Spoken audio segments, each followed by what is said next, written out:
C'est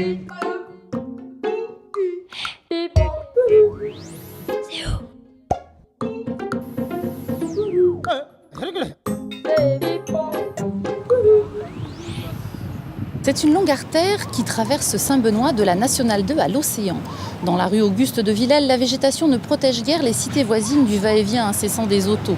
C'est tout au bout de la rue que l'on retrouve le calme et les ruines d'un passé révolu. La mémoire d'Auguste de Villèle est elle aussi en ruine. Est-ce que vous savez qui était Auguste de Villèle ? Non, pas du tout. Juste de nom comme ça, mais sans vraiment savoir. C'était les gros blancs. Avant d'y aller, avant. Les colonisateurs de Beaufort. De Villèle, ça me dit rien du tout. C'est vieux. Pose-moi d'autres questions, mais il n'ira pas répondre au plus que ça. Et alors, c'est quoi la réponse ?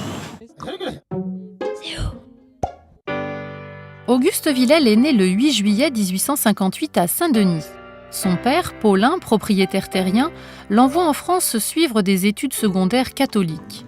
En 1880, après la fermeture des écoles chrétiennes, il se retrouve chez sa tante à Paris. Là, il fréquente les milieux littéraires.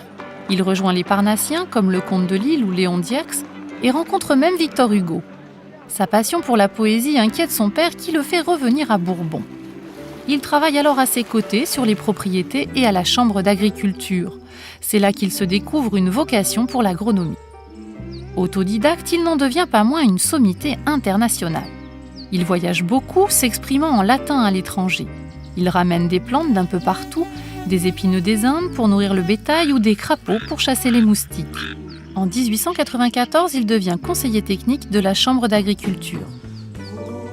Il lance la Revue agricole, puis il part 7 ans dans l'île Sœur, fait le tour du monde avant de revenir dans son île natale. Son goût pour les lettres ne l'a pas quitté.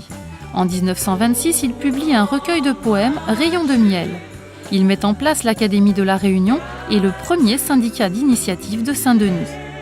En 1936, on lui retire la direction de la Revue agricole.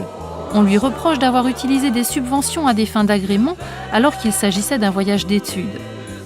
Déçu, il quitte la Réunion. Il meurt à Paris en 1943.